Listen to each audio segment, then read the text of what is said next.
Vivimos en un momento de la historia de la humanidad en donde algo tan simple como discernir lo que está bien de lo que está mal, diferenciar lo correcto de lo incorrecto, lo bueno de lo malo, se ha hecho una tarea enormemente difícil. Y eso afecta sin ninguna duda nuestra vida emocional, nuestra vida física, nuestra vida familiar, pero sobre todo nuestra vida espiritual. Por ese motivo queremos traerte luz a través de lo único que puede ayudarnos a comprender y diferenciar a través de la palabra de Dios, de la enseñanza, de la verdad que tenemos en Cristo. Espero que este mensaje traiga a tu vida luz, que te bendiga y te edifique, y que de esa forma cambie totalmente la forma en la cual tú vives, pero que no únicamente eso, sino que tenga una trascendencia para la eternidad. Que Dios te bendiga y no te olvides de dejar tu like y suscribirte a nuestro canal si es que te ha gustado. Abre tu Biblia, por favor, en Lucas capítulo 20 y deja abierto ahí. No sé, hoy, si no me equivoco, era Alcira. ¿Hasta allá? Ok. Los niños pueden pasar a la salita, a su escuela bíblica. Y buenas tardes, mis amados hermanos. ¿Cómo se encuentran todos? ¿Cómo están todos? ¿Están bien? ¿Están bendecidos? Mira al hermano de al lado si está reaccionando. ¿Sí? Bueno, ahora dile al hermano de al lado, apaga el teléfono, déjalo a un costado, que es la hora de la palabra, que nada te distraiga, que nada te entretenga. Pero díselo, porque si no quedo solo yo diciéndolo, imagínense. Ustedes tiran toda la responsabilidad sobre mí, después el malo soy yo, claro, en todo, ¿verdad? En todo. Y ustedes quedan como todos los buenitos, ¿no? ¿Sí? Los simpáticos. Miren así. Rápidamente yo quiero dar un anuncio. Como ven, la pastora no está. Extrañamos muchísimo, claro que sí. Ya prontamente ya estará aquí con nosotros. Quiero pasarle rápidamente algunos avisos. El primero es que, como ustedes saben, si hay algo que la iglesia necesita, es oración. Nos hemos vuelto profesionales cristianos que no oran. Y la iglesia está viendo las consecuencias de eso. Ahora, la iglesia sos tú y la iglesia soy yo. Debemos de orar en nuestras casas de forma personal, individual. Debemos de orar los unos por los otros, pero también debemos de orar congregacionalmente. ¿Qué significa? Recuerden algo, que cuando la iglesia recibió en Pentecostés el Espíritu Santo, ¿qué estaban haciendo unidos, unánimes? ¿Qué estaba haciendo la iglesia en el aposento? Orando. 120 reunidos orando. Por eso esa iglesia, más allá, por supuesto, que por el poder del Espíritu Santo, pudo alcanzar lo que alcanzó porque entendía el poder de la oración. Y nosotros hoy muchas veces descuidamos eso, pero gracias a Dios que aquí en Somos Uno no lo descuidamos. Día martes vamos a tener un servicio de oración poderoso aquí esta tarde, 7:30, la cual vamos a estar orando por todas las necesidades particulares, congregacionales, familiares, y vamos a estar orando por todo lo que el Señor nos presente. Y estamos viendo la respuesta de Dios a las oraciones. Estamos siendo testigos de eso. Vemos los frutos en los ministerios, estamos viendo, pero también estamos viendo la consecuencia de la falta del compromiso de oración. Tú únicamente sabes si tú oras por tu alma, por tu persona, si tú oras por tu familia y si tú oras por tu iglesia. Tú únicamente lo sabes y Dios. Pero estamos viendo las consecuencias también de la falta de oración, tal vez personal, aunque yo no puedo decirlo si es personal, pero también congregacional. Por eso el martes 7:30 a estar aquí reunidos a orar. Amén. Amén. Bueno, el día jueves comenzamos el jueves pasado con la escuela de discipulado. Fue realmente muy buena. Amén. Héctor estuvo aquí, fue muy bueno, pero muy bueno, y se nos mostró también cuán necesario es. Yo sé que había personas que estaban inscritas para comenzar y no comenzaron. Algunos sé que no pudieron, yo no sé específicamente, pero tal vez no pudieron venir por falta de transporte, de locomoción, de ride, otros por otra razón. Yo les quiero decir algo y tómenmelo de muy buena manera, por favor. Usted por el tema de transportación siempre combine un día anterior con la persona. Así usted está preparado. ¿Por qué? Porque usted sabe que siempre van a suscitarse obstáculos cuando nosotros buscamos crecer en Cristo. Siempre se van a suscitar cosas que de último momento cuando nosotros buscamos Dios. El enemigo no se agrada de que tú estés comenzando la escuela de discipulado. Lo voy a hablar de un término bien entendible, ¿ok? No le agrada. Entonces tú tienes que prevenirte de eso el día anterior, ya estar previniendo eso. Si tú dices, no, yo realmente sí podía haber venido, pero no quise venir, cuestiónate por qué. Si no quieres venir, por supuesto, nadie está obligado a venir. Pero yo creo que si tú te inscribiste, si tú te anotaste, es porque en un momento fuiste movido a querer comenzar. Entonces ve, medita en tu alma, en tú mismo, cuestiónate, ponlo a los pies de la cruz. ¿Por qué? Y ahí da el paso, toma tu decisión. Amén. Es muy importante nosotros no tener únicamente que nos estén diciendo lo que debemos de hacer. El caminar cristiano se trata de que nosotros podamos ir asimilando nuestra relación con Dios y viendo un Dios vivo. Amén. Ese Dios que se relaciona con nosotros y nos dirige el camino por el que debemos de andar. Hay momentos en donde necesitamos dirección, consejería, porque no sabemos lo que debemos de hacer. Y es bueno eso, es necesario. Pero hay momentos en donde sabemos lo que debemos hacer, pero tenemos que ver cuál es el problema dentro de nuestro corazón. Amén. ¿Sí? Entonces, la escuela de discipulado. Otro anuncio también, estamos definiendo si vamos a continuar haciendo solo presencial la escuela de discipulado o si vamos a alternar con el curso de teología sistemática. Lo estamos definiendo, pero en el correo de esta semana, más tardar martes, ya van a tener la notificación. Amén. Porque sé que hay personas también para ya comenzar el curso de teología sistemática. Y el último aviso es el siguiente. El domingo que viene comienza la Pascua, es 24. Amén. ¿Qué va a suceder el domingo 24, el próximo domingo? ¿Quién sabe?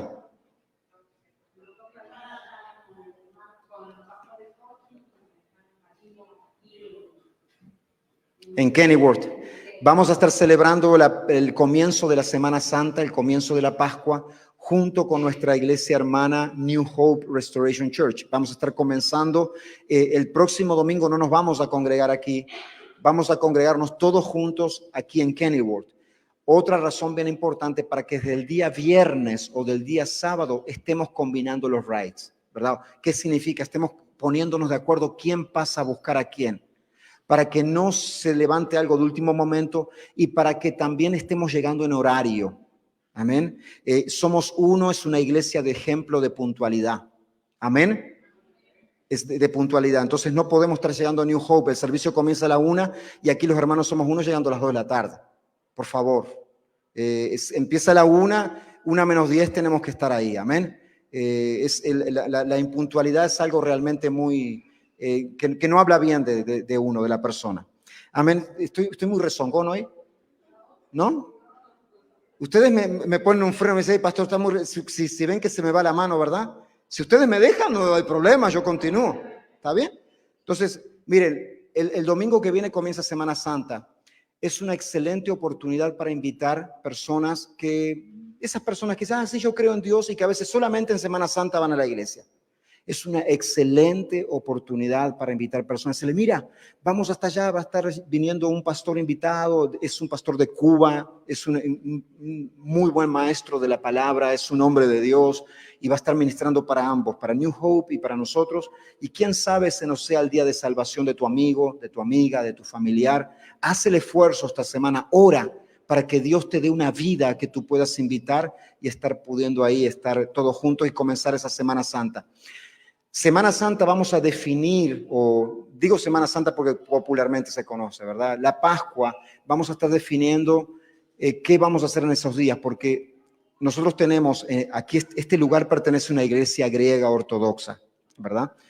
Que ellos se congregan abajo, el building completo es de ellos. Entonces, la iglesia ortodoxa griega, ellos no son tan... bulliciosos como nosotros. Ellos tienen su liturgia de otra manera.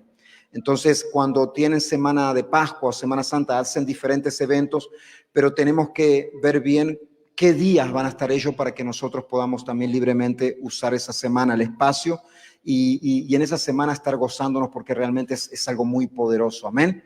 Bueno, ¿alguna pregunta con respecto a eso?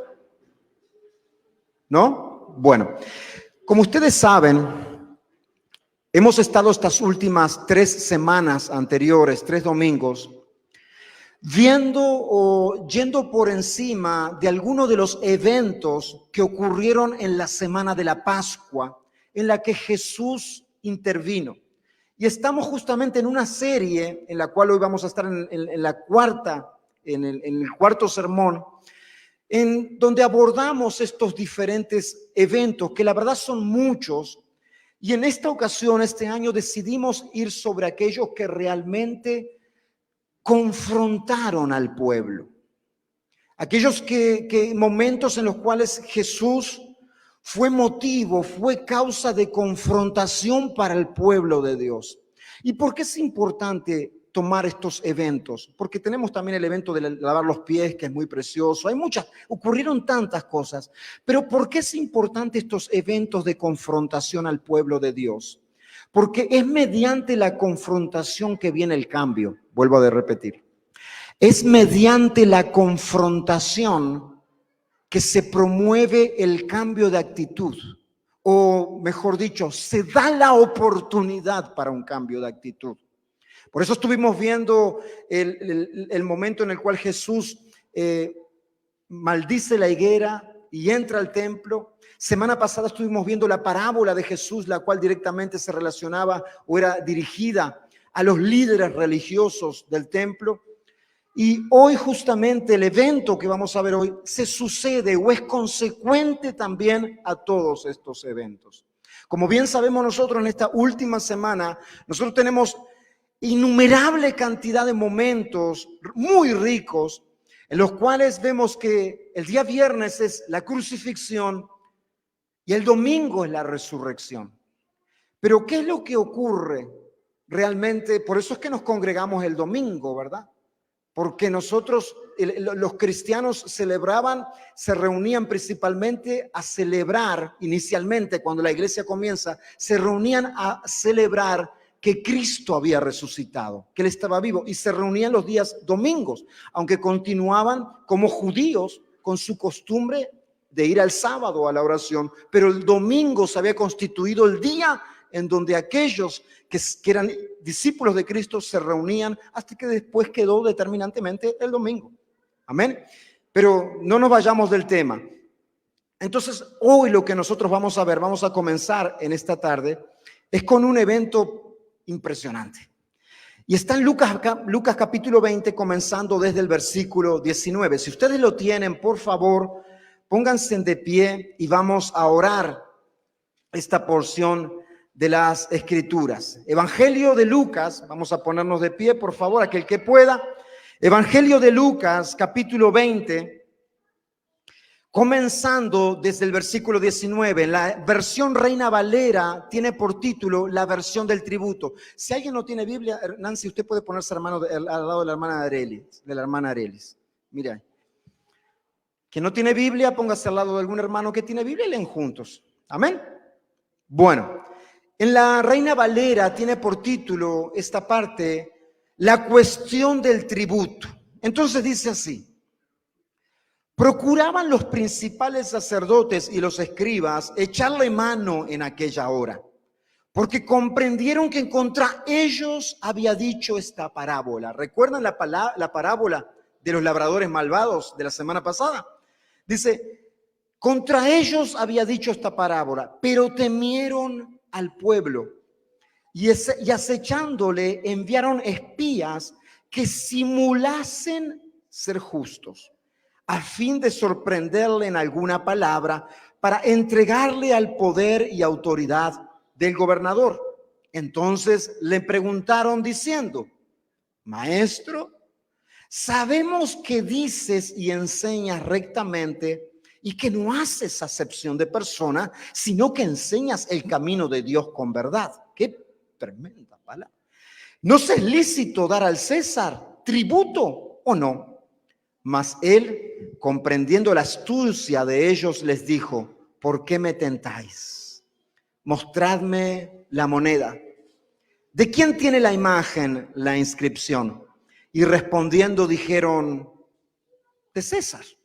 Entonces les dijo, pues dad a César lo que es de César y a Dios lo que es de Dios.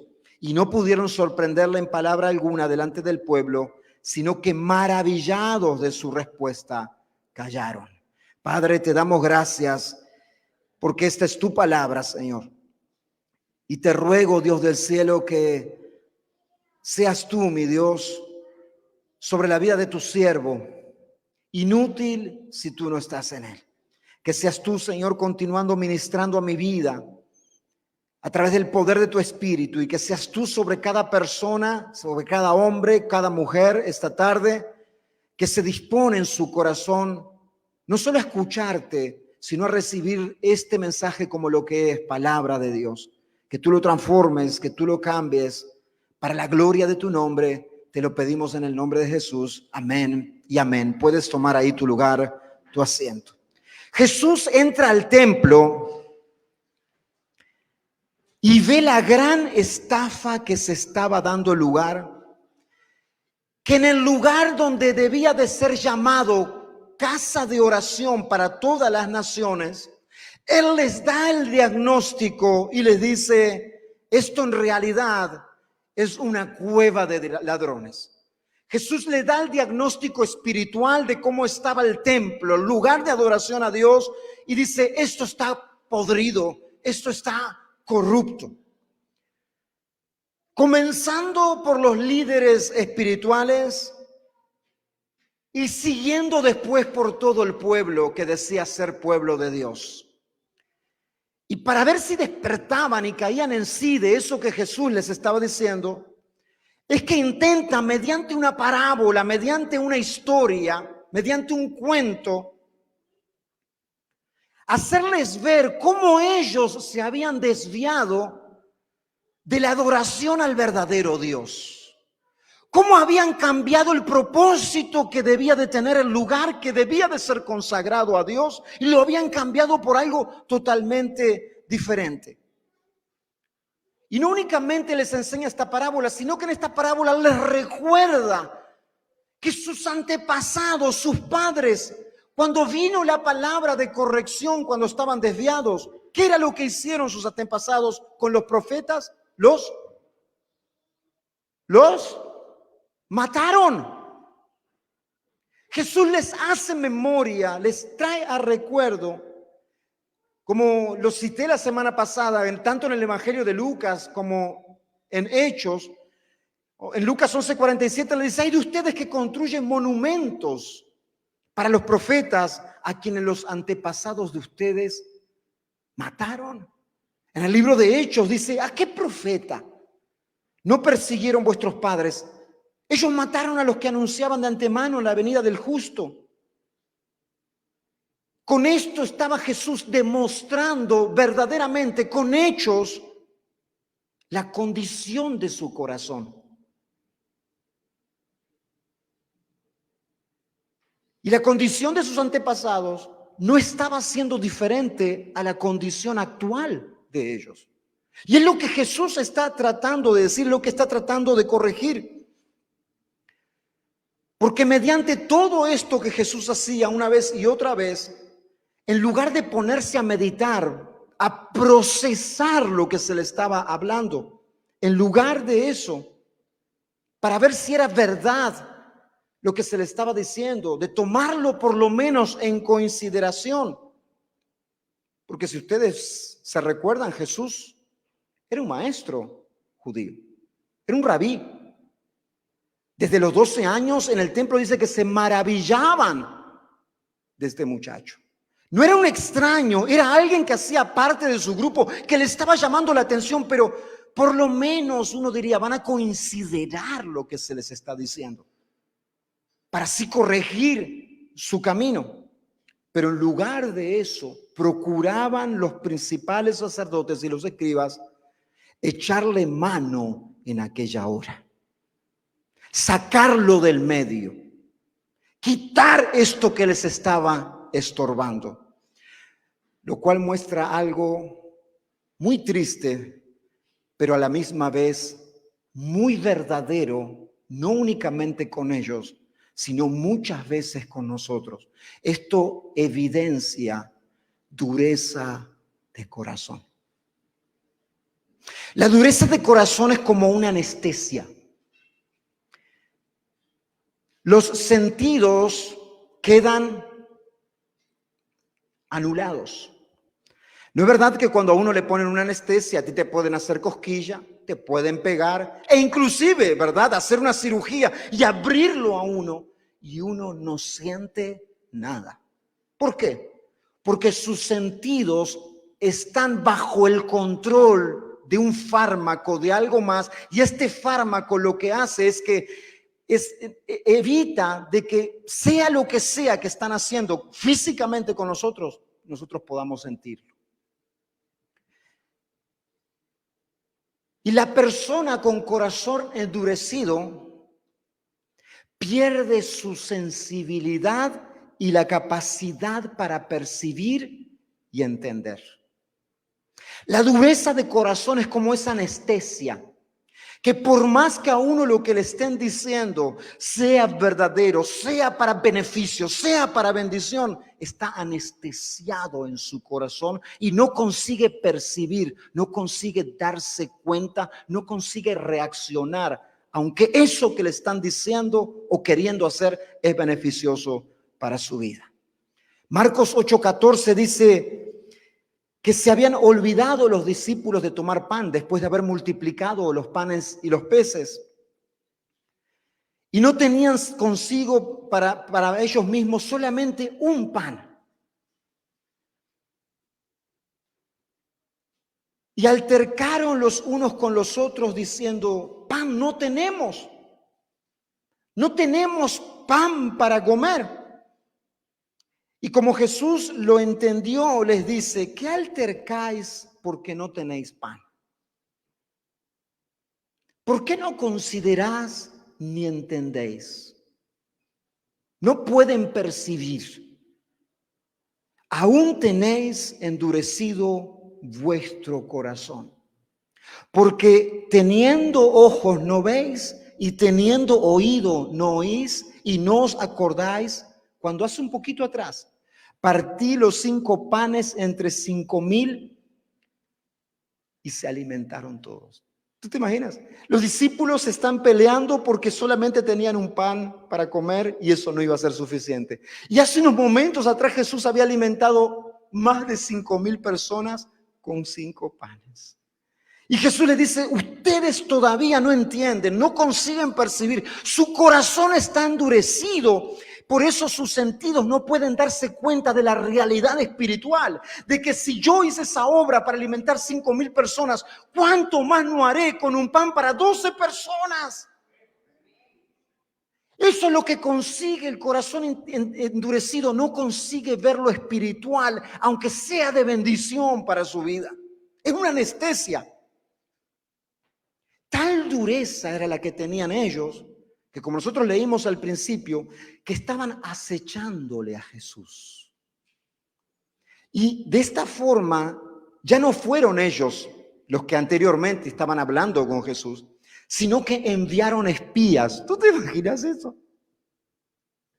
Tal dureza era que ellos decían, ok, con nosotros ya estamos hasta acá. Pero vamos a por lo menos a enviarles a alguien más, vamos a enviarle espías. Y no solamente espías, sino espías que simulasen ser justos, que simulasen ser buenas personas, como que están del lado de Jesús. A fin de sorprender en alguna palabra para entregarlo al poder y a la autoridad del gobernador. En el Evangelio de Mateo, donde se nos relata este mismo hecho, no únicamente se nos dice que eran espías, sino quiénes eran estos espías. Y esto es interesantísimo, porque en el Evangelio de Mateo, relatando este mismo hecho, dice que enviaron los espías y uno de ellos eran fariseos, o sea, discípulos de los fariseos, y también eran herodianos. Enviaron los discípulos de los fariseos con los herodianos. Los fariseos eran miembros, ¿verdad?, de una secta judía que eran celosos de guardar la ley, de guardar la palabra del Señor. Eran aquellos que aparentemente eran los que estaban representando al Dios de Israel. Pero los herodianos también eran judíos influyentes, pero que estos respaldaban al rey Herodes, o sea, estaban del lado de Roma. Y los fariseos, presta mucha atención, y los herodianos eran enemigos. Porque los fariseos tenían celo por el pueblo judío y estaban en contra del poder que tenía Roma sobre ellos.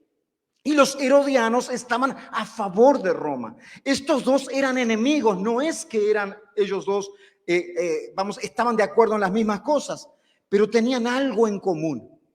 Tenían algo que los unía, que era eso, el buscar, prender, echarle mano, sacar a un lado a Jesús. Y hay algo que nosotros necesitamos aprender aquí. Al enemigo de Dios y también enemigo de nuestras almas,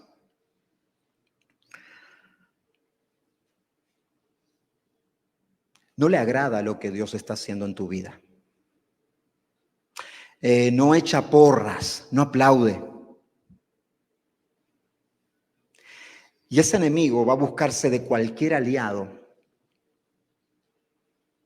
para detener aquello que Dios está haciendo contigo. Voy a volverlo a repetir.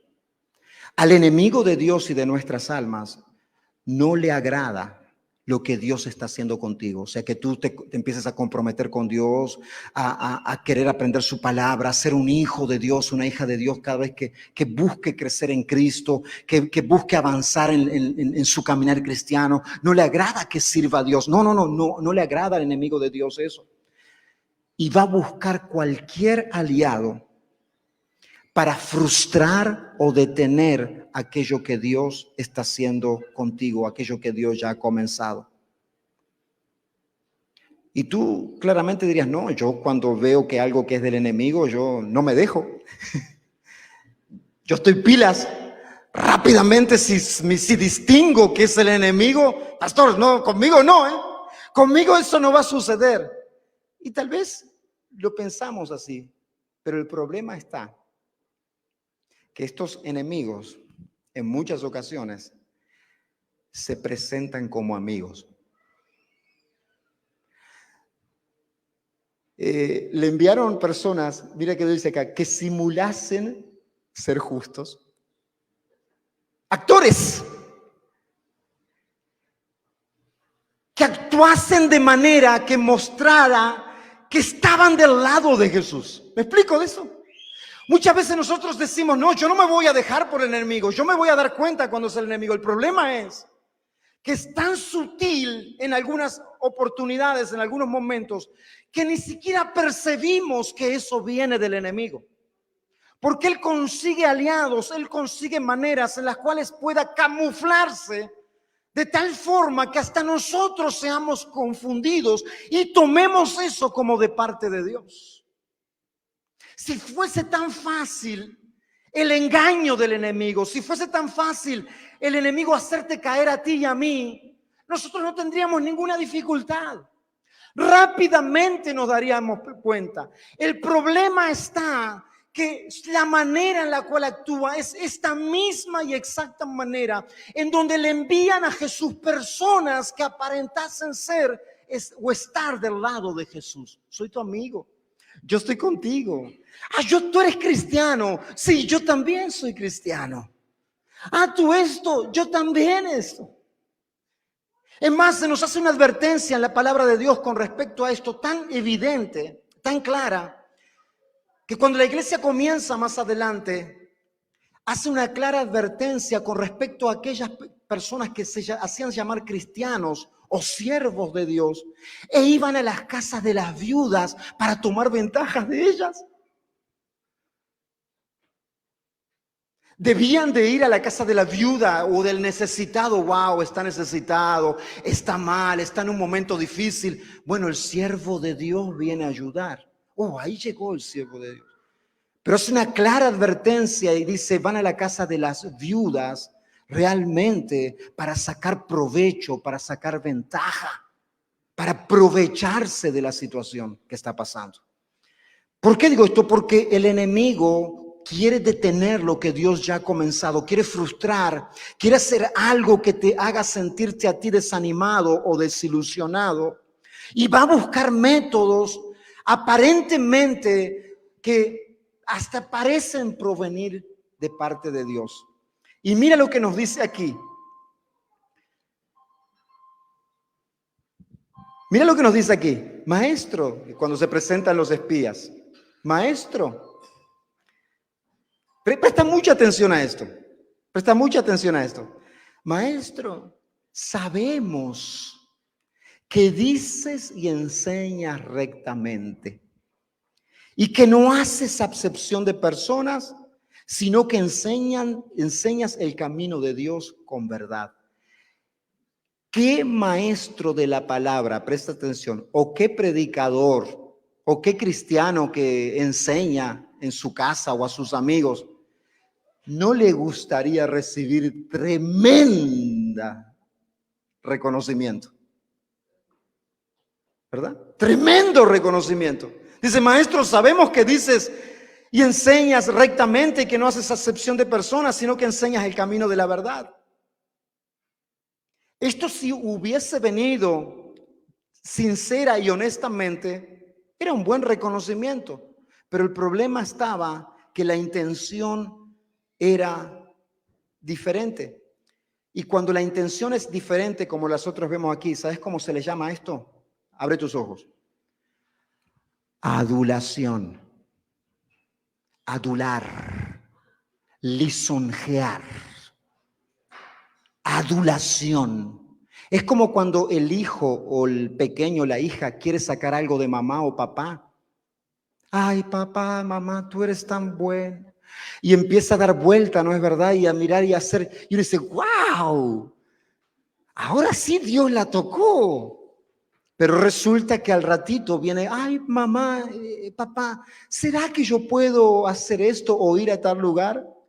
Entonces, ese comentario, ese elogio que tal vez es verdadero, vino tal vez con un corazón que no es el correcto porque tiene la intención de obtener algo. Y la adulación es diferente al reconocimiento, al honor. Aunque tú puedes usar las mismas palabras, esto es muy importante que nosotros lo entendamos, porque ahora dicen, ay, yo no voy a decir nada a nadie, entonces no. Tú puedes usar las mismas palabras exactamente, pero la diferencia está con la intención que tú lo estás diciendo. Si lo estás diciendo porque es algo genuino, porque tú verdaderamente lo percibes así y es así, o si tu intención es obtener algo con eso que tú estás diciendo. Es como la carnada. ¿A quién aquí de los que está aquí le gusta pescar? Bueno, pescar. Es la carnada, ¿no es verdad? Es como la carnada. Es como la trampa que le ponen al animal. No le ponen de carnada algo que no le guste, ¿no es verdad? Es más, se busca que cada pez ver cuál es la carnada más efectiva y para todos es diferente. Lo mismo cuando tú quieres cazar un animal con una trampa.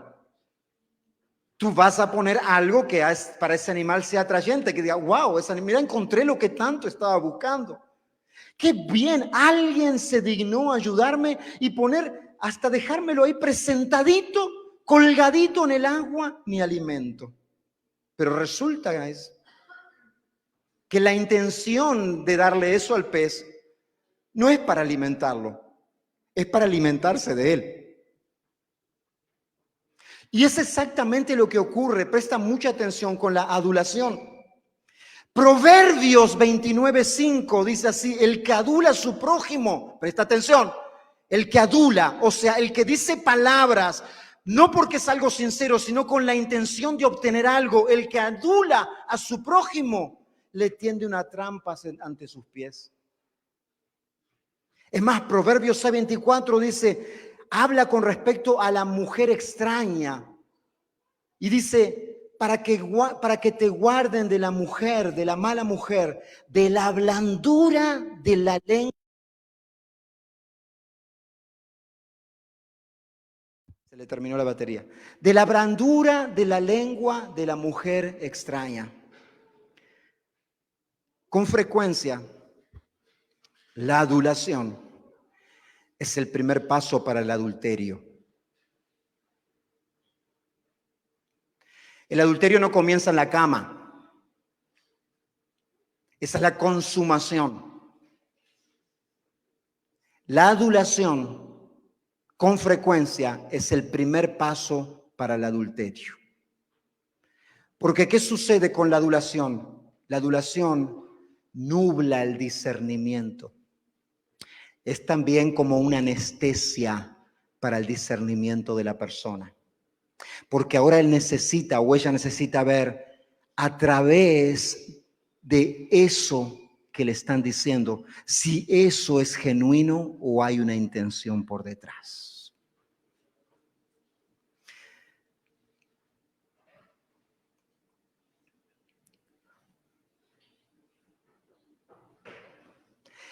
Alguien que es sabio, una persona sabia, aprende a diferenciar entre la adulación y los halagos sinceros.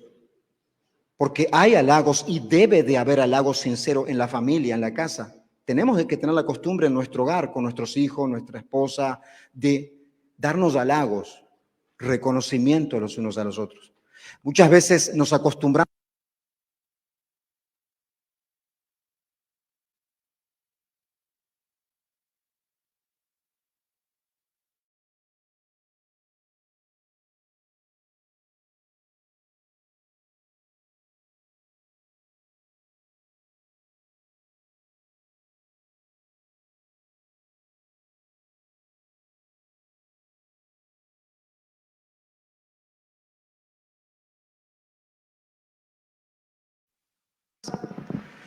Cobranzas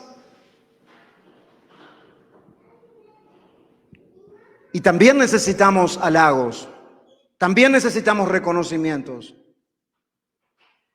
Y cuando eso se vuelve una rutina, una costumbre y no nos damos cuenta de lo que estamos haciendo, aquello que debía de recibirse desde los más cercanos se empieza a recibir fuera de la casa y se comienza a dar el primer paso para el adulterio en el matrimonio. Por eso la adulación es algo muy peligroso y es a eso con lo que se le presentaron a Jesús. Se le presentaron adulándolo. Es una buena técnica de los vendedores también. Los vendedores buscan que tu atención vaya dirigida a otra cosa y que eso a la cual tu atención él llevó o ella llevó dirigida no te permita ver tal vez las cosas que no son beneficio, los problemas que tiene aquello, las desventajas de eso que él te quiere vender o ella te quiere vender. ¿Me explico correctamente? Porque tú lo estás viendo a través de eso que te han mostrado que es tan bueno, que es tan beneficioso. Entonces es muy importante. Y es ahí cuando viene la pregunta. La pregunta que le hacen a Jesús: Jesús, maestro, sabemos que tú enseñas de parte de Dios, tú eres lo máximo, tú eres el mejor, tú eres divino, Jesús, tú eres decir uruguayo, el capo de los capos, Jesús, tú eres lo máximo que hay. Te podemos preguntar algo, Jesús. ¿Nos es lícito dar tributo a César o no? Mira esta pregunta. Jesús, ¿nos es lícito dar tributo, pagar impuesto al César o no? El tema era que era una pregunta capciosa, una pregunta con trampa. Porque si Jesús dice que no es lícito dar tributo al César, dar tributo a Roma, los herodianos que estaban ahí enseguida iban a pasar la notificación a sus superiores y venían a prender a Jesús por revolucionario en contra del imperio. Mas por otro lado, si él responde, sí, es lícito dar tributo al César, este hombre que la verdad comete muchas maldades con esos impuestos que cobra, si dice, sí, es lícito dar tributo al César, está en otro problema. Dice, este maestro falso está a favor de Roma.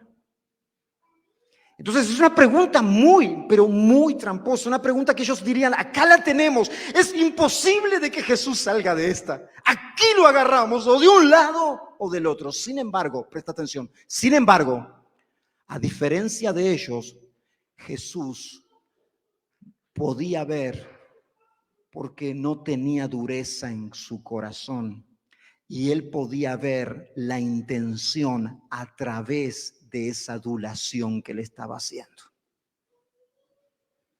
No está viendo la pregunta en sí, sino que está viendo la intención con la cual es hecha esta pregunta. Por eso sabiamente Jesús les dice, ay, ay, ay, ¿por qué me tentáis, hipócritas? Claramente, a diferencia de ellos, Jesús sí podía ver, sí podía darse cuenta de lo que se escondía detrás de una adulación. Y ahí Jesús dice, mostradme la moneda. Muéstrame una moneda. Y dice, ¿de quién es la imagen de esta moneda? ¿De quién es la inscripción en esta moneda? Y ellos respondieron, de César. Esta moneda era un denario. Nosotros vemos en la Biblia muchas veces el uso de esta moneda. Era una moneda muy común para el pueblo. Era parte de su uso cotidiano. Es como decir para nosotros el dólar hoy, en cierta manera, aunque había otras monedas. Pero esta era la más común.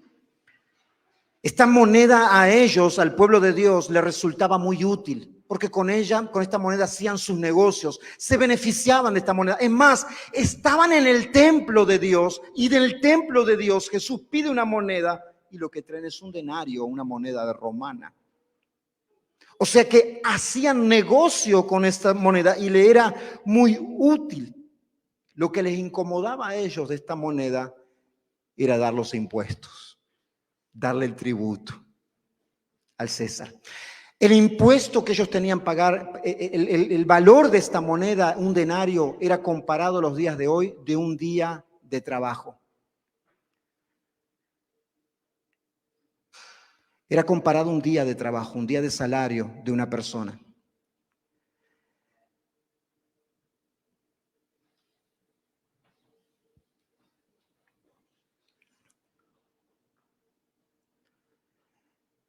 Y ese era el impuesto que ellos tenían que dar un día de su trabajo.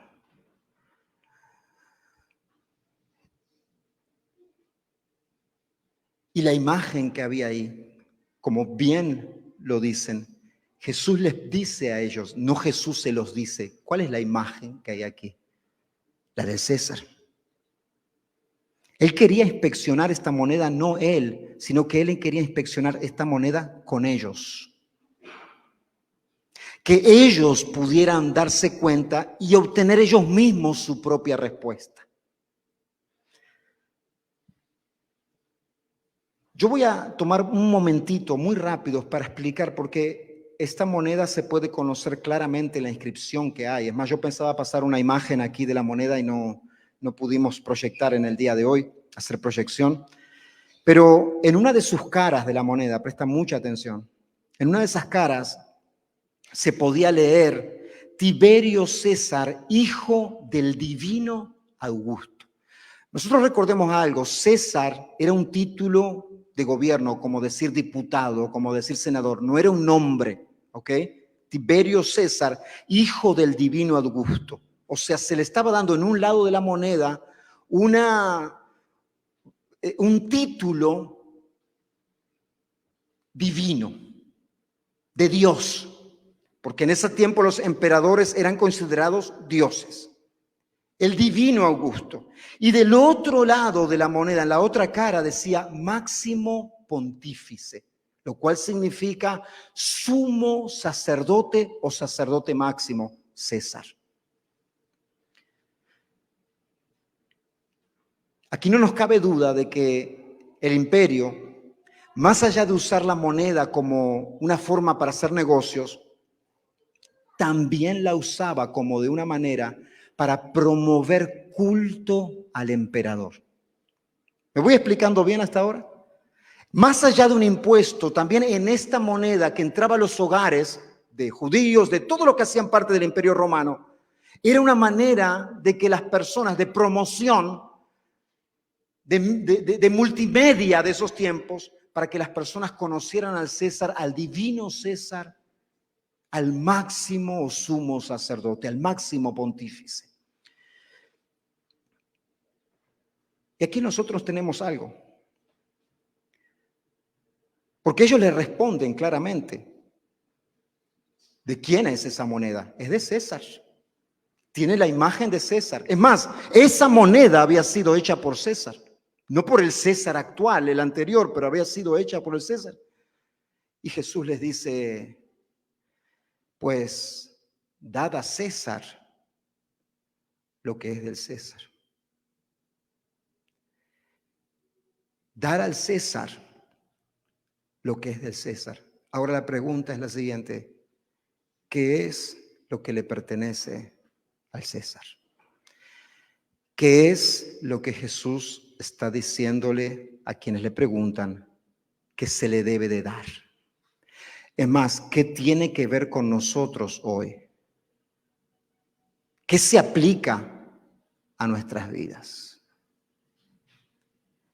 Dar al César lo que es del César. Esto implica, más allá que en ese tiempo era el tributo monetario, pero tenía una implicación mayor que esa, no solamente el impuesto del César, que era de un denario, sino que, como voy a mencionarles rápidamente un poco más adelante, el César también pedía o requería adoración para él. El dar al César implica cumplir con las demandas civiles y sociales que son establecidas por las diferentes autoridades. Explico una vez más. Dar al César en ese tiempo era el tributo, el impuesto, pero al mismo tiempo implicaba la obediencia a la autoridad del Imperio de Roma. Iba más allá de simplemente un tributo. Si lo trasladamos a los tiempos de hoy, dar al César significa o implica cumplir con las demandas civiles y sociales que son establecidas por las diferentes autoridades. ¿Por qué? Porque Cristo no es promotor de una revolución en contra de las autoridades. Cristo no es un Che Guevara, ¿ok? Creo, si no mal recuerdo, fue Maduro, que es Maduro el que, no sé, él tiene una idea de un Cristo que se la inventó él. Pero ¿qué podemos más esperar? Cristo no es ningún revolucionario en contra de las autoridades civiles. Es más, él mismo, presta atención, se sujetó a las autoridades de ese tiempo. En la primera carta de Pedro, para que nosotros tengamos que implica en el Nuevo Testamento, en el tiempo del pacto, de la gracia, para nuestras vidas hoy.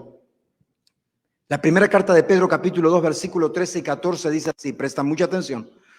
Por causa del Señor, una vez más, por causa del Señor, someteos a toda institución humana,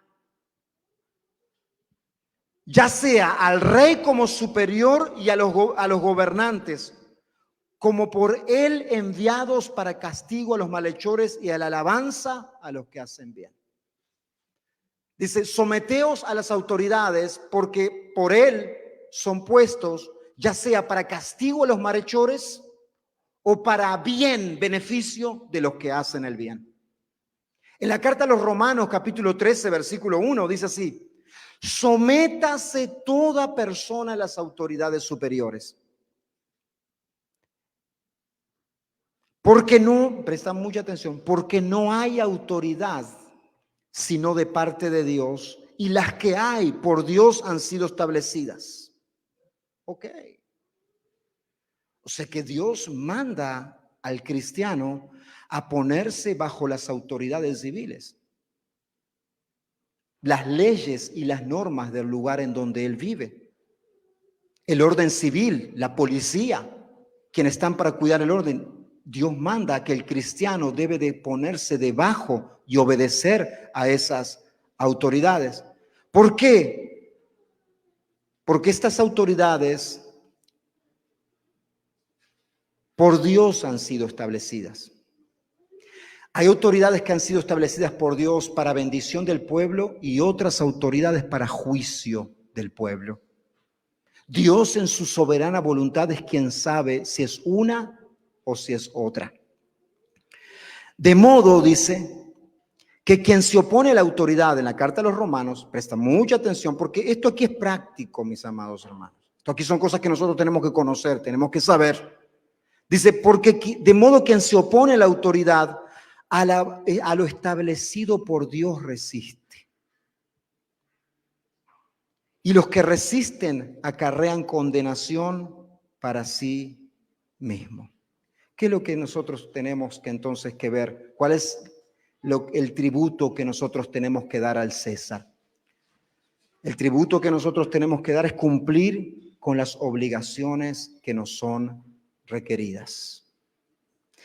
Nosotros muchas veces con nuestra cultura hispana, no sé cómo es en cada uno de los países, tal vez es únicamente en el mío, siempre vemos la forma de evitar hacer aquello que las autoridades piden hacer.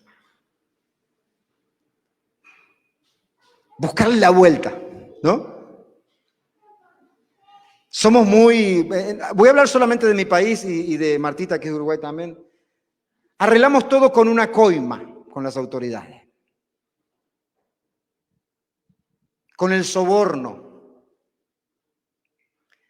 Estamos muy acostumbrados a ver las autoridades de una manera y venimos a este país y aunque las autoridades no son perfectas, tenemos un choque en ese aspecto, porque aquí la autoridad es diferente. Y si nosotros queremos ver la autoridad vivir de la misma forma que vivimos en nuestros países, aquí vamos a tener problemas. Por eso Dios le manda, aunque no importa si el otro se somete, si el otro hace, si el otro cumple, no importa. Dios le manda a sus hijos a someterse a las autoridades porque las autoridades son impuestas y puestas por Dios. Y eso nosotros necesitamos enseñárselo a nuestros hijos. Si estamos manejando en el tráfico y vemos un policía, ya están estos acá para sacarle la plata. No.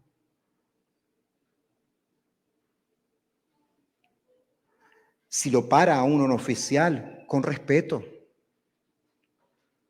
diciendo la verdad. No busque hacerse listo. Nuestros hijos van a ver la forma en la cual nosotros nos comportamos con las autoridades en la escuela de nuestros hijos. ¡Ay, ese maestro no sabe ni siquiera! No le hagas caso porque no sabe nada. Ahí va a ir el niño a la escuela, rebelde en contra de sus maestros.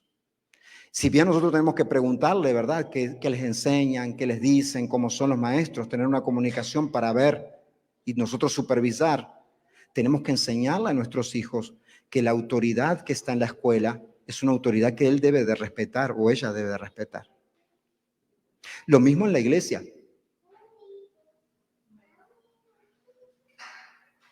Las autoridades que son puestas en la congregación, en la iglesia, de la misma forma. Si hay diáconos, si hay maestros, si hay encargados de determinadas actividades, debemos de nosotros, hasta yo como pastor, yo debo de sujetarme a la autoridad de alguien que está haciendo algo.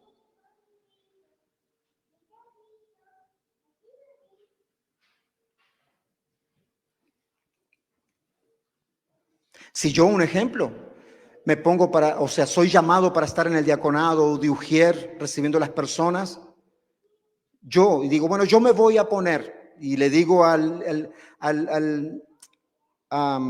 director del diaconado, Giovanni, ponme ahí. Yo voy a cumplir con un día para venir a estar ahí recibiendo a las personas abajo y todo eso. ¿Puedo hacerlo? Sí, pastor, lo puedo hacer.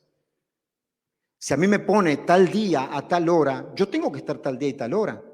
No porque soy el pastor. Ah, no, Giovanni, hoy no, soy el pastor, ahí no voy a. No. Tenemos que sujetarnos a las autoridades en la iglesia también, mis amados hermanos. Tristemente, nos sujetamos en un cine, en apagar un celular. Porque nos pasan ahí, ¿verdad? El anuncio, apague su celular y si es más, si estás con el celular prendido, alguna persona atrás te va a gritar o te va a decir algo. ¿Sí o no? Pero a veces si en la iglesia alguien nos dice de apagar el celular, tal vez nos enojamos con el hermano. Si nos corrigen de algo por el bien del funcionamiento del servicio, ya nos ofendemos. Aplicamos esas cosas afuera porque sabemos que si pasamos una luz roja nos van a venir un ticket, lo mínimo, si no es que causamos un accidente y tenemos que presentarnos a corte. Ahí sí respetamos. Pero hay lugares o contextos en los cuales pensamos que podemos hacer lo que queremos y no es así. El Señor nos manda a sujetarnos a las autoridades para nuestro bien, para nuestro beneficio, de darle tributo al César, de pagar nuestros impuestos también, de cumplir con las demandas que tenemos en nuestra sociedad. Porque sabemos, ¿verdad? Nosotros a veces pagamos los impuestos porque si no sabemos que después viene tío Sammy, se complica la cosa, ¿no es así? Forzadamente. Por eso se llama impuesto, ¿no? Porque no es opcional, es impuesto. Es una imposición. ¿Tú quieres hacerlo? No importa, te lo impongo, es un impuesto, te lo estoy imponiendo.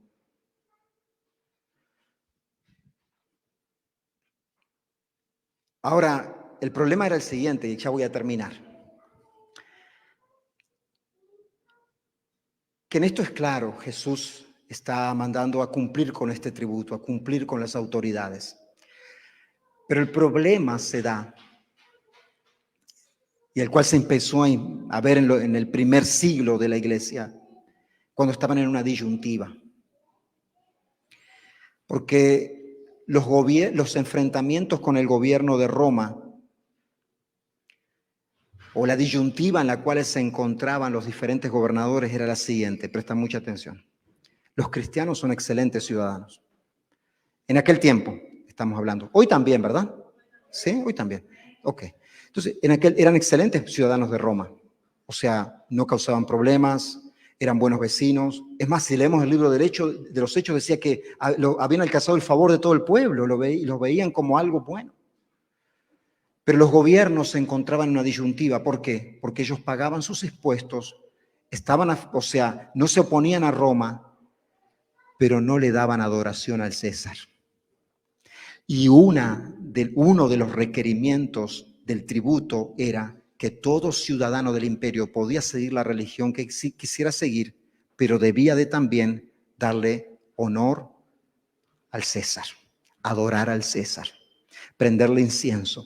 Tal fue así que en un tiempo, en los comienzos de la iglesia, como veían que los cristianos no lo hacían, implementaron el hecho de que el que iba a adorar al César le daban un certificado.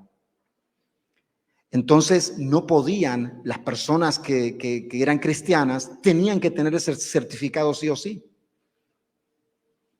Pero los cristianos se resistían a adorar al César. Daban el tributo, pero no iban a adorar al César porque la adoración le pertenece exclusivamente a Dios. Y si por adorar al César estaban yendo en contra de Dios, preferían ir en contra del César, porque yendo en contra del César estaban yendo a favor de Dios. La adoración es únicamente para Dios. Ellos sabían el gran mandamiento, el mandamiento que decía: solo a Dios adorarás y delante de Él únicamente te postrarás. Cuando le pide Roma que debían de postrarse y dar tributo y prender incienso al César, los cristianos dijeron, no, nosotros somos buenos ciudadanos, damos tributo, pagamos nuestros impuestos, pero nuestra adoración va únicamente para el Rey de Reyes y Señor de Señores, y ese es nuestro Señor Jesucristo. Le dan a Dios lo que es de Dios. Jesús les dice en esta magistral respuesta, dad al César lo que es del César. Cumplan con sus deberes como ciudadanos, pero denle a Dios lo que es de Dios. No le den al César lo que pertenece a Dios. Y el problema en muchas personas, y las dificultades vienen en muchas personas, cuando le comienzan a dar al César lo que es exclusivo de Dios, lo que debe ser únicamente para Él. Cuando tú comienzas a dar el tiempo de tu familia, la energía que debe ser dedicada a tu familia, tú se la entregas a tu trabajo, tú vas a terminar con problemas en tu familia.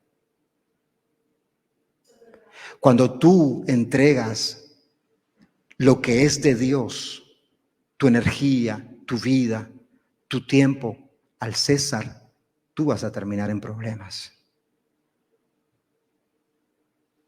Y muchas veces nosotros cambiamos y preferimos darle al César lo de él y darle también lo que es de Dios. Y la pregunta final entonces es, ¿qué es de Dios? O primero pregunto esto rápido, ¿hasta cuándo obedezco a las autoridades? ¿Cuál es el límite? ¿Cuál es el tope? Tú obedeces a las autoridades civiles siempre y cuando no te lleven a contradecir en tu obediencia a Dios.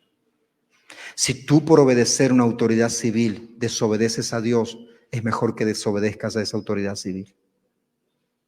Porque desobedeciendo a esa autoridad civil estás obedeciendo a Dios, porque Dios está por encima de todo gobierno y todo le pertenece a Él.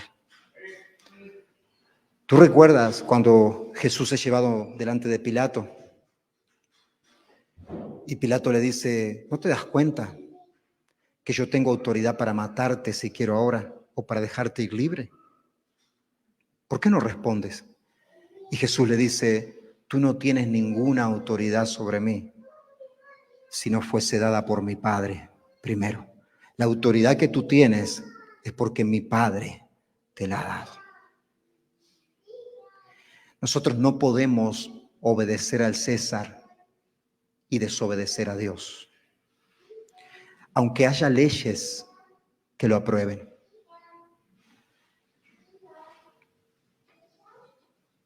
¿Qué le pertenece a Dios? Bueno, de Dios es la tierra y toda su plenitud, ¿no es verdad? Todo es pertenencia de Dios. Pero Jesús, cuando dice, denle a Dios lo que es de Dios, ¿qué le está queriendo decir a ellos? ¿Y qué nos quiere decir a nosotros hoy? ¿Qué es de Dios? ¿Qué le pertenece? ¿Qué le debemos de dar a Él? Nuestras vidas. Yo te quiero preguntar, ¿qué es lo que tiene la imagen de Dios?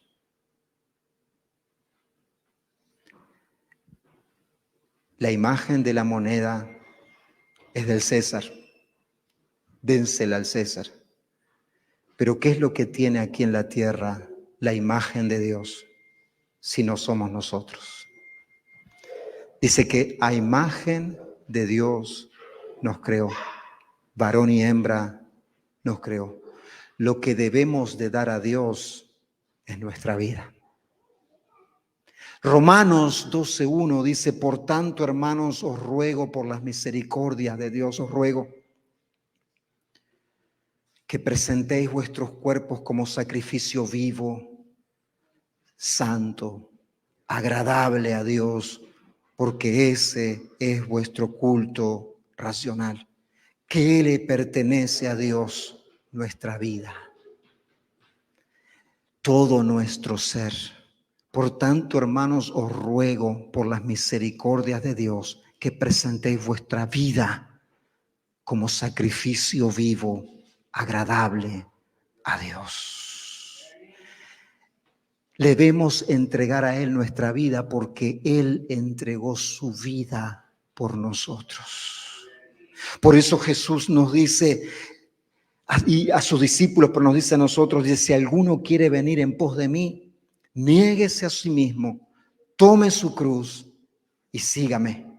Porque todo el que quiera salvar su vida, la perderá. Y todo aquel que pierda su vida por causa de mí, la hallará. Porque ¿qué aprovechará el hombre si ganase todo el mundo y perdiere su alma? ¿Qué podrá ganar el hombre si alcanza todo en su vida, pero pierde lo más importante? Tu vida es lo que debes de rendir a Dios para poder hallarla verdaderamente.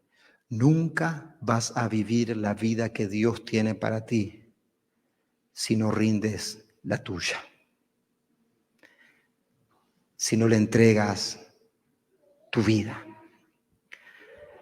Tú le das al César, tú le entregas tu energía, tu tiempo, tu estrés, tu vida, tu sangre para cumplir con todas las responsabilidades que nos requiere el sistema en el cual vivimos. Pero yo quiero preguntarle, ¿tú le estás dando a Dios lo que es de Dios?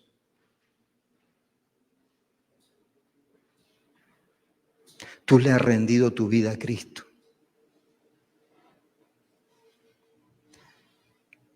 ¿Te has rendido a Él y le has dicho, Señor, gracias porque tú has perdonado mis pecados, te has arrepentido de corazón y recibido por fe la salvación de tu alma?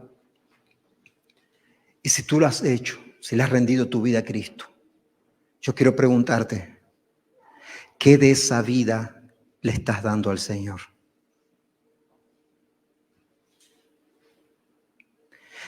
¿Qué es lo que tú estás haciendo para Dios?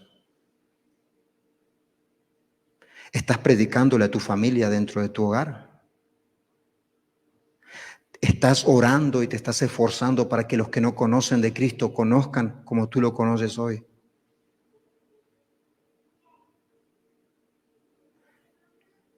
¿Estás haciendo todo lo que está a tu alcance para que el reino de Dios avance? ¿Estás dedicando tu vida para el reino de Dios? ¿O vives como si tu vida todavía te perteneciese a ti? Cuando te comprometes algo en la congregación, nosotros somos una congregación de pocos hermanos, a veces es un poco complicado hablar de estas cosas porque a veces sabemos de todo un poco, ¿verdad? Pero cuando te piden algo en la congregación para hacer, ¿tú cumples con lo que se pide? ¿O haces lo que tú quieres? ¿O a tu manera? ¿Tú te comprometes de verdad?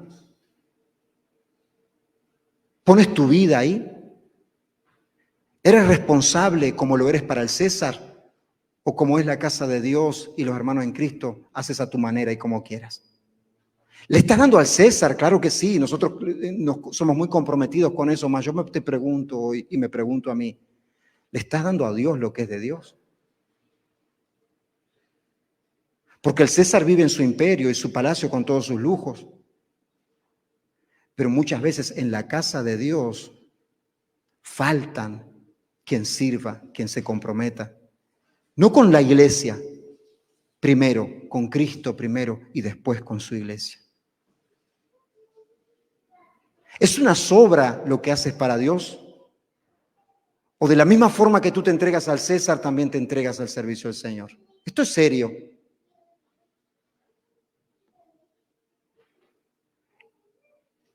Al que ha nacido de nuevo, el celo por la casa de Dios debe de consumirlo.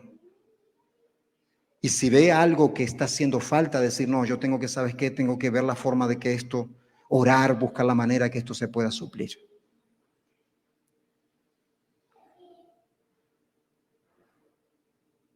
Yo quiero preguntarte por último, ¿le has dado a Dios tu vida? Porque Él la ha dado por ti.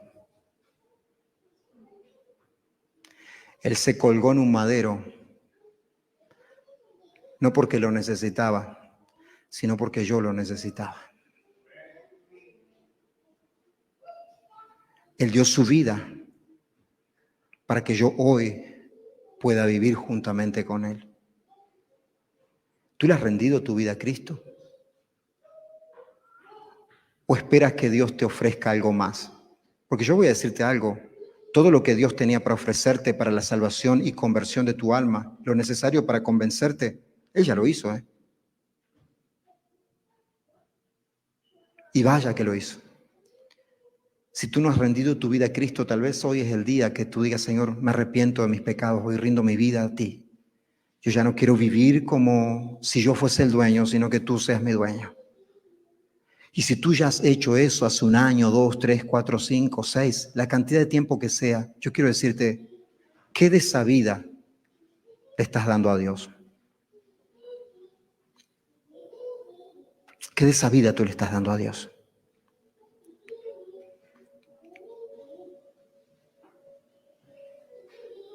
Tal vez hay cosas que tú vas a tener que comenzar a hacer, porque el sermón o la palabra no tiene el propósito de emocionarme y de emocionarte tampoco, sino de hacer. Tal vez tú hoy tienes que decir, no, yo a partir de hoy me tengo que levantar con el compromiso real, genuino, de buscar de Cristo, de servir en su casa, de buscar la santidad, de ir para adelante, de luchar por la obra del Señor. Porque esto no es una carga solamente que pastores o líderes tienen que llevar, es una carga de toda la iglesia. Porque tú eres parte del tú eres parte del cuerpo de Cristo también.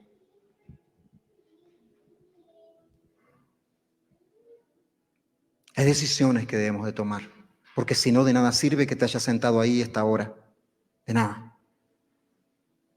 Hay cosas que hoy tú debes de hacer. Si no le has rendido tu vida a Cristo, no esperes más. Si hoy el Señor ha hablado a tu corazón, no endurezcas más tu corazón, ríndeselo hoy al Señor. No esperes a que sea demasiado tarde. No dejes para mañana. Y si ya lo ha hecho, ¿cuáles cosas tú estás hoy? ¿Qué tiempo de tu vida? ¿Qué recursos? ¿Qué finanzas?